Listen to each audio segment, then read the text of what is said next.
bounds by the Boomers. So it'll be a throw-in for the Seattle Sounders. Mark Peterson challenged from behind. Linesman had his flag up, but no foul was called. Play on. Hudson has the ball now, taken away from him by the defensive header of Danny Vaughn. Vaughn sends it forward by head to Molina. The Argentina will give and go. No, he won't get it back. It's off to Christensen, the Danish lad. Christensen comes forward, gives a pass off to Cadillo. Cadillo sends it out on the right wing, only to lose it to Steve Daly, and Daly comes back in the midfield of Bourne. Bourne with his back to goal will send it out to Hudson. Hudson up on the left wing to Peterson. Peterson drops it back over, and the Seattle Sounders still have the ball. It's Cummings now coming to the 35-yard line. Cummings changes direction, goes out on the left wing with an excellent left pass. Haven't been able to figure whether he's left-footed or right-footed. Seattle with the ball now and across into the box, and it's going to go too far. It'll be gathered by Jurgen Stars. Offside would have been the call had any Seattle Sounder gone for that. He really kind of favors his left foot.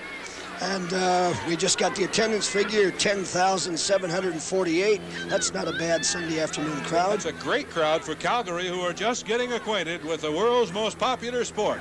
Although they trail now and have a 1-5 record, the Calgary Boomers in their new hometown, as the Seattle Sounders' Mark Peterson and company lead the Calgary Boomers 1-0.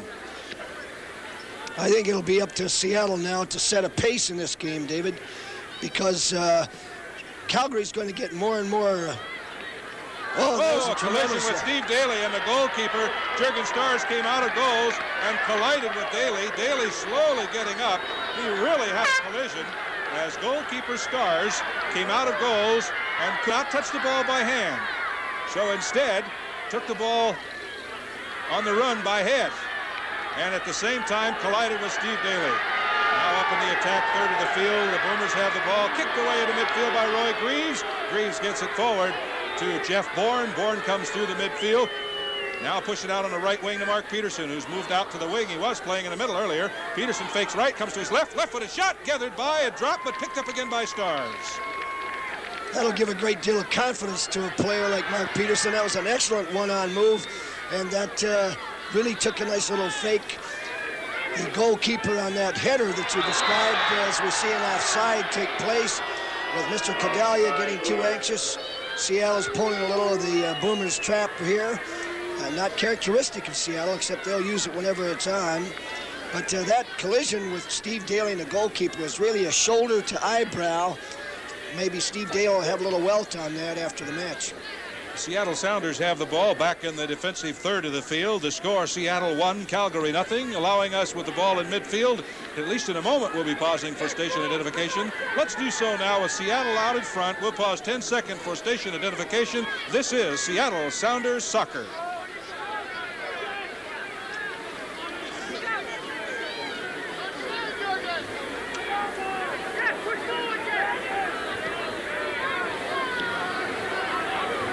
With the ball, Stan Cummins is coming upfield. Sometimes we put the G in the wrong place. He puts a long cross forward, and it's going to be gathered by goalkeeper Jurgens at the top of the penalty area, as there was nobody in the Seattle uniform nearby. It was intended, I believe, for Jeff Bourne, but Bourne did not read the coming pass from Cummins. C-U-M-M-I-N-S. Stan the man. The excitement level on the field is still present, but the stands have not yet picked up. Now, as I say it, they do. And so do the Calgary Boomers. As into the attack zone comes Christensen. His cross goes to the far side, headed momentarily by the captain of the Seattle Sounders, Hudson. But back in toward beautiful save by Mike Ivanhoe. As Ivanhoe had David Nish right beside him, Ivanhoe did a superb job and gets a big hand on the back of the neck and the back of the chest by Jeff Sock and others, as he did a superb job on that save. That'll end all speculation about Mike Ivanhoe's fitness and his timing, because most goalkeepers simply wouldn't have had a hand on that. It was a tremendous deflection after a hard cross and a hard head, and he got his hand on it and deflected it out. The following shot off the corner kick is taken by Gerd Zimmerman, but it is also gathered by a charged-up Mike Ivanhoe. You know, adrenaline plays such an important part in any sport, especially out on the field, that fans will also exert and use a great deal of adrenaline. But when Mike Ivanhoe gets a save like that and gets the kind of compliments from his teammates and the kind of grin that is coming from Jack Brand on the bench, as well as the two coaches, Alan Hinton and Bobby Howe, Everyone's happy with a superb job that Mike Ivanhoe has done stepping into goals tonight, almost by surprise. And it's not night, it's afternoon, I realize. I'll tell you, when you get a chance to break the starting lineup, that'll help you too. Indeed it will, even though it's a little frightful at times. All right, Calgary on the run, loses it. Right at the 35-yard line as Alan Hudson made it look so easy. He got it off to Bourne. Bourne out on the left wing with it, thanks to the pass from Daly. Comes back with a high kick and is sent up in open space and finally across the touchline on the far side as we have a throw-in coming by the Calgary Boomers. Lucky number 13 out of Vancouver, Bruce Bates. Lucky to be in, not happy at luck, however, and that Carlos Alguero was injured, each team having an injury. Roger Davies out for the rest of the game, and we'll not know until 11:43 tonight when the team arrives in Seattle just how extensive that damage is. Bruce Rioch kicks it out of the penalty area and across the right wing off to the advance of Calgary as the cross and pass and dribbler came into the penalty area. The throw in off the chest of Bruce Rioch and out of bounds, or is that Jeff Stock? My glasses just don't work in a 6 and an 8. It's not out of bounds yet. It's going to be Stock who has the ball at the flag and finally off of Stock's foot out of bounds. If you want to borrow my glasses, you'll see the problem I'm having. I'll have no more problem. I won't be able to see beyond the end of my nose. I'll trade your throat for glasses. I imagine you would. Throw in right wing. I'll say no for now. I'm hoping you'll be well. Headed away by Seattle's Bruce Rioch. Right back to the throw-in-er. Coming up with all kinds of ease-in-ers in this game. Give and go right back again and across the end line. So with the score, at 1-0, Seattle out in front of Calgary. Let's pause for this reminder.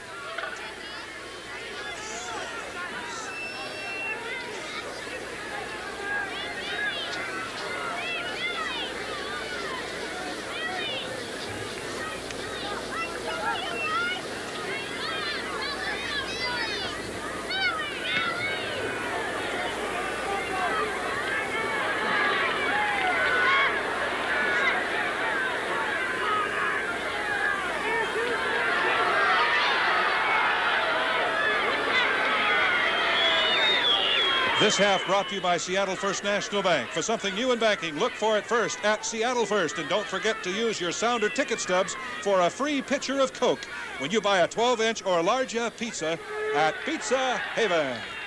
At the 35-yard line, on their defensive right back position, set to throw it in, the Calgary Boomers, who trail the Seattle Sounders as a result of an own goal on goalkeeper Jurgen Stars. Seattle 1, Calgary 0. Calgary with the ball in the deep back position. It's Gerd Zimmerman out of West Germany. He'll roll it back to his goalkeeper, who must be kicking himself at this point. But remember, although we don't have the official time, this game is far from over. And with the thin lead on an own goal at that, Seattle's offense has not, frankly, been that offensive. This is the kind of game that actually destroys coaches. They really get nervous, and Alan Hinton, I'm sure, will be kind of nervous in the next few minutes because Calgary tends to get a little desperate. They'll start doing unorthodox things, and as long as you keep a team predictable, you can kind of thwart what they're trying to do. David Nish comes forward with his pass to Peterson. Peterson couldn't get a head on it. Zimmerman over his backside did, and the control goes over to the Boomers. 10,748 people at the Boomer game. I believe that's very close to, if in fact it is not a record for Calgary. And substitution coming in? No, we've got about 21 minutes left, so we'll kind of keep our own clock on it, see how close we get to Mr. Morris's judgment as the time winds down. All right, the ball in midfield. David Nish has it for the Seattle Sounders, and it'll be thrown in from the, actually it's going to be thrown in by Calgary. All right. Coming forward now, Seattle after the interception. Mark Peterson at the midfield marker, moves laterally right to left, now turns upfield, drops it off in the center circle to Roy Greaves. Greaves, wearing number 6, turns around, now stops the ball, and will give it off to Steve Daly, who's playing pretty far back at this point in time. Jeff Bourne gets the pass, but it's taken away from him from behind, and the players exchange some verbation out on the field. Downfield pass and a great backup header, and the defense on Bruce Rioch, he can move as fast backwards as he can forward. He backed up nearly 40 yards on defense, waiting to see where that ball would come, and finally got a header on it to give possession to the Seattle Sounders. Alan Hudson coming forward. It is indeed what it has been called in Calgary, a star-studded lineup for the Seattle Sounders. Seattle's playing there. Seattle's, forget it. You caught me with a Coke smile on my face. I was having a sip of Coke and a smile. Although I'm not smiling at your predicament. I know that coming and going of laryngitis is very anguishing in this game. Peterson in the left wing, inside the penalty area with the ball. Turns, puts a long pass across on the right wing to overlapping Nish. David Nish comes out toward the touchline with it. Couldn't get good control of it and now kicks it out of bounds. Or was it kicked? It was by Bruce Bates from behind. Throw in Seattle right wing. 19 yards up from the inline. Throw in the penalty area. Comes to the foot of Jeff Bourne. Bourne sends it back out on the right wing to Roy Greaves. Kicked off his foot out of bounds across the inline. Right wing corner kick coming for the Seattle Sounders.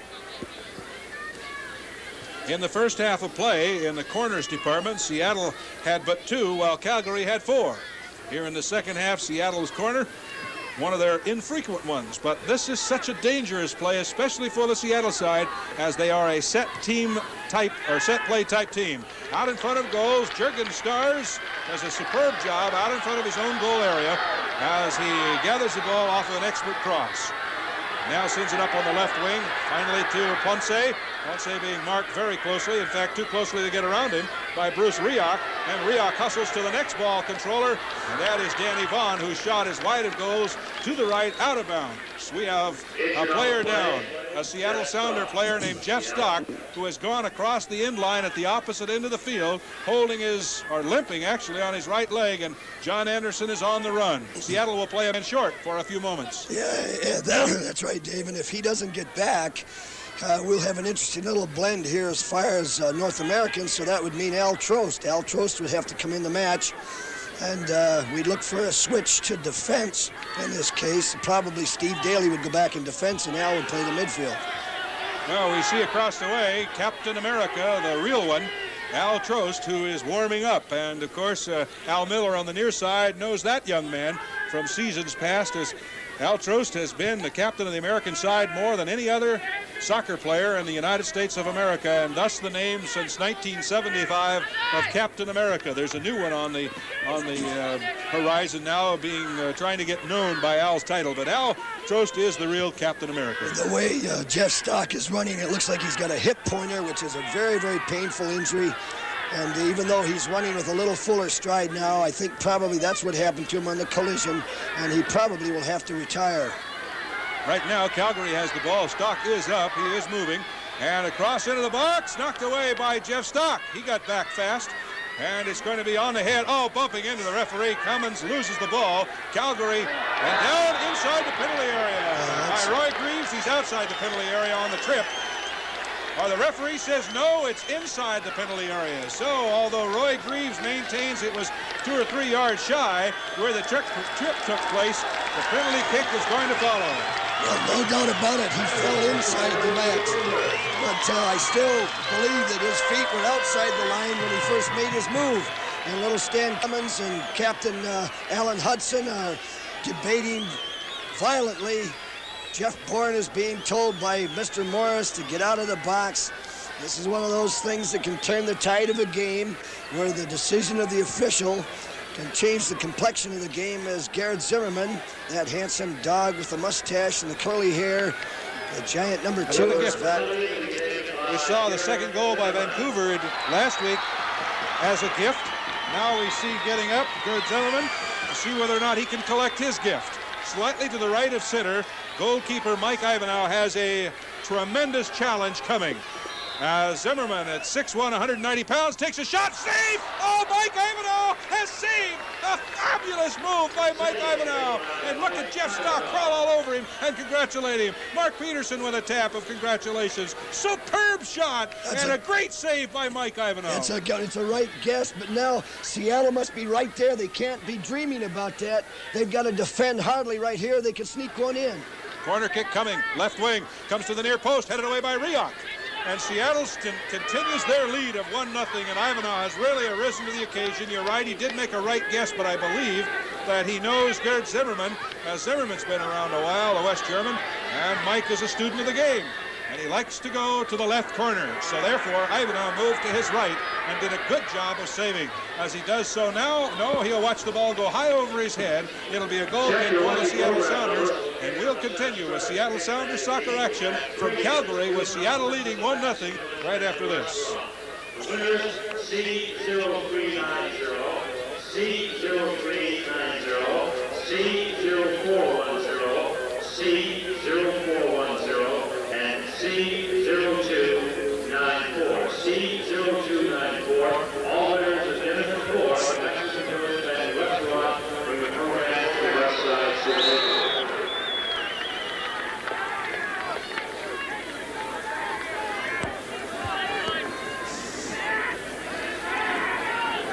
This Seattle Sounders soccer game is being brought to you in part by the bottlers of Coca-Cola and Sprite. Have a Coke and a smile.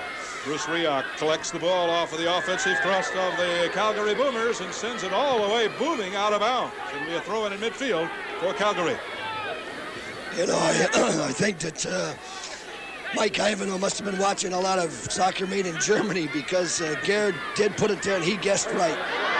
Again, Rioch does a superb job, and defensively, I don't know who we'd give the player of the game award to at this moment in time. Kevin Bond has done such a superb job, especially in the first half, and now Bruce Rioch, who certainly wasn't a slouch in the first half, has just dominated defensively that forward rush of the Boomers here in the second half, not to mention the fact that Mike Ivanov did what is rarely done, and that is committed a save on a penalty kick. Now the ball is inside the penalty area once again. A shot on goal, saved by Mike Ivanov. Advancing was Molina. Molina couldn't quite get a good solid kick on the ball, which was a break for Big Mike. You know, Dave, if you kind of look at the fact that a goalkeeper doesn't get that much action, his action is always critical action. You might have to say that his points for star of the game are almost worth more in critical situations. Another shot on goal by the same man. Again, another save, and back to you, Cliff. They're actually more critical than when the defender plays a nice, solid game throughout the match. And in this case, Mike Ivanov simply kept Seattle in the game on those last two thrusts. By the way, as the ball is being run for in midfield and it will reach the touchline and go out of bounds, the Sounders' next home game is against, of course, the Vancouver Whitecaps. And you're encouraged by the Seattle Sounders to bring a banner supporting the Seattle Sounders. You're encouraged by the fact there's going to be prizes given. As out of goals, we'll give you more of that as Alan Hudson collides just gently with Stars, the goalkeeper for the Calgary Boomers. You're encouraged to bring a banner supporting the Seattle Sounders and take a chance on winning a prize for the best banner. That's May 16th against the Whitecaps. The ball comes down on the right wing.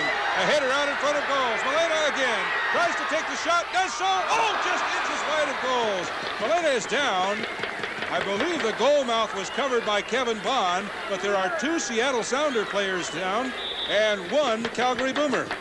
And one of the reasons why he went down is because he was disheartened at the miss, which he saw as an open goal. He was shooting for far post, and he fluffed the shot, and consequently he went down to dream about it a little bit. We have a player down in the Seattle uniform right in front of goals, and a goal, we too often use that term. It's David Nish, and the right leg is what he is, left leg is what he's favoring.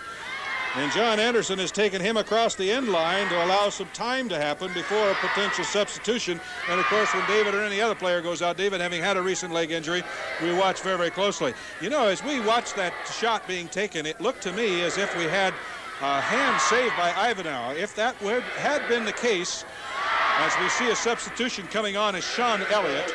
More on that in a moment. But if that had been touched by goalkeeper Mike Ivanov, it would have been a corner kick because the ball went across the end line. But David Nish will come out, becomes the second injured player to come out, still with an injured hip and sometimes holding a hand on it. Jeff Stock remains in the game, and in his first game as a Seattle Sounder, 6'1", 21-year-old, 160-pound Englander, Sean Elliott, S-H-A-U-N. Elliott, as in Bay. Number 5 comes into the lineup, and the clock, which is kept on the field, will restart with the goal kick. 14 minutes unofficially remaining approximately in playing time, as we have several clock stoppages that have kept our unofficial time in the booth. Or have you been keeping yours up, Cliff? You've been keeping it up. Good. That must have been where we got that from. The ball goes across the touchline in midfield. It'll be touched last by Seattle. The Boomers down by 1. Now need to put more heat on, and they have been doing that. We have some out-of-town scores. We've already given you the final in New York 5-1, the final at Chicago 5-0. San Jose in the first half, we do not have a further score. It's 0-0. The Portland-Los Angeles game, a very important one for Seattle. Very important in that although it is not a final, there's 41 minutes to play in that game. Portland leads the Los Angeles Aztecs at the Coliseum in L.A. 2-0. So they would be 1 point up if the game scores were final as they stand now. They are tied going into the Sunday afternoon competition here on Mother's Day.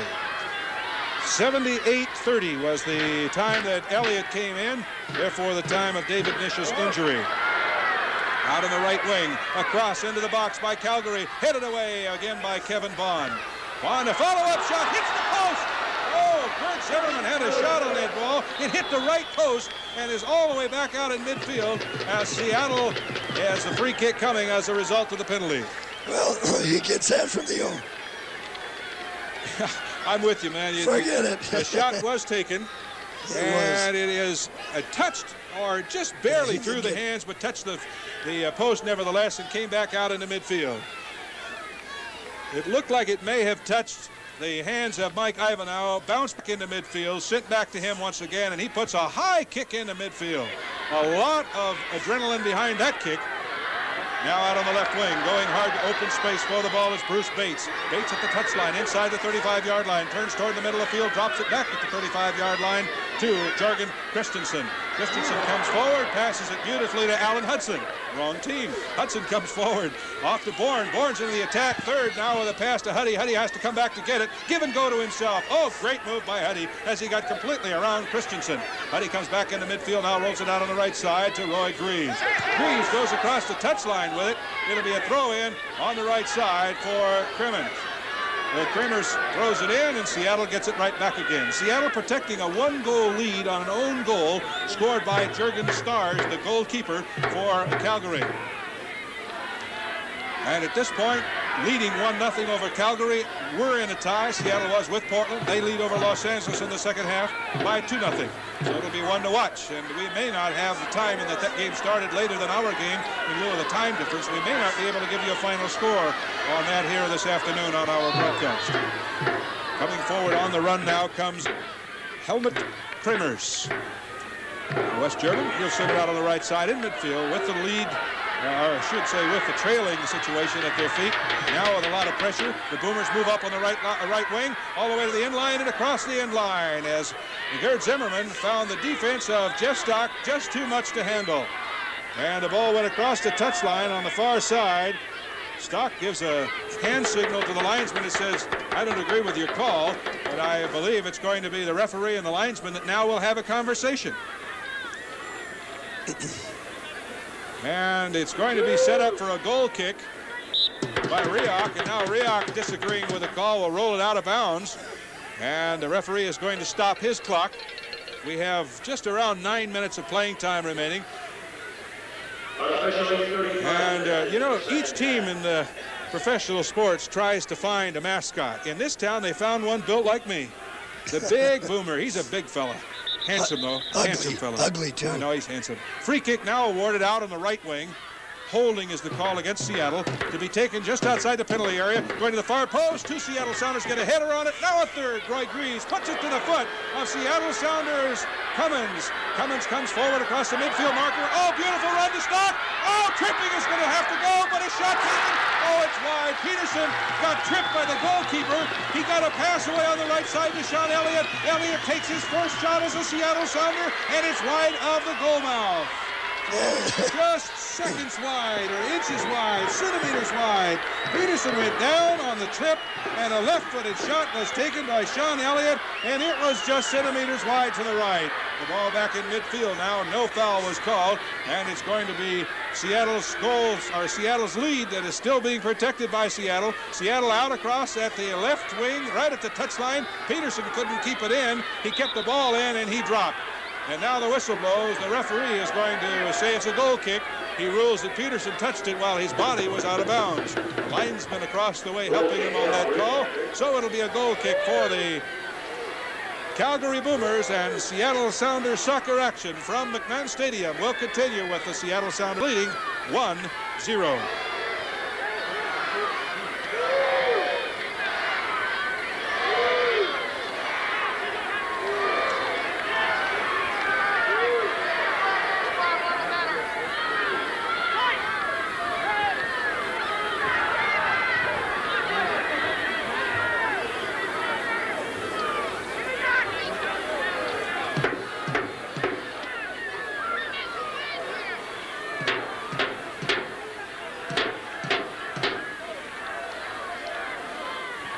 Tickets to all Seattle Sounders home games are available at any Ernst Home Center or Sports West store during regular business hours. Seattle coming up on the left wing with the ball at his foot is Cummins. Cummins centers it to Bourne. Bourne's shot is touched and deflected by Danny Vaughn, and it goes across the end line.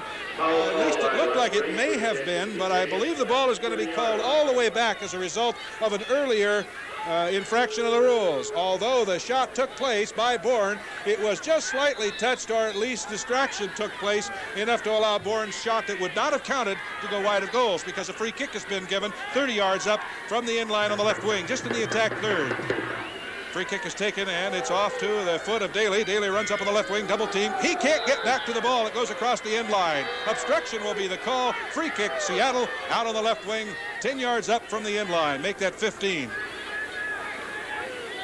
Free kick to be taken out on the left wing by the Seattle Sounders, and discussing it, Mr. Daly and Mr. Hudson. Steve and Allen. Now it's from Steve to Allen. Allen back to Steve. He gets around his protectorate, the defender, takes a shot on goal. It's out in front of goals and finally handed across the end line by goalkeeper Jurgen Stars. As Seattle is putting pressure on. I wonder at this point whether the Seattle Sounders have been advised of Portland's lead over Los Angeles. Both Los Angeles and Portland playing on the road today, and the corner kick is taken, a near corner on the left wing, just a short little roller taken by Daly. He's at the touchline on the right wing, wants to beat his man again. His cross comes into the penalty area. Ball comes to it on the left wing, and it's going to go across the end line. Touched last again by Calgary. So with the ball touched last by Calgary's Danny Vaughn. Another corner coming out on the left wing for the Seattle Sounders. Again, the short corner is taken, and it's off to Huddy. Huddy comes back toward the 35-yard line, drops it off for Daly. Daly with the ball, looks toward Hudson, doesn't pass, instead puts a cross, looking for and finding Jeff Stock, but into the middle of that pileup came the charging Jurgen Stars. He knocked one of his own players down and not quite out, and the referee is going to stop play for a moment, and has stopped his clock with just a little over 6 minutes of playing time remaining as a result of a injury to a Calgary player, as a result of Jurgen Stars running into his backside. Stars coming out of goal actually came in and with his head, or hands rather, literally ripped Gerd Zimmerman's head off. Zimmerman is down with how serious we don't know, neck injury and a forehead as well. Down on his knees, signaling his team to move on, is Jurgen Stars out in the midfield. Play action has stopped out on the field, giving us an opportunity to remind you as a substitution warms up on the sideline for the Boomers. We'll wait to see whether or not one of those Boomer uniforms is actually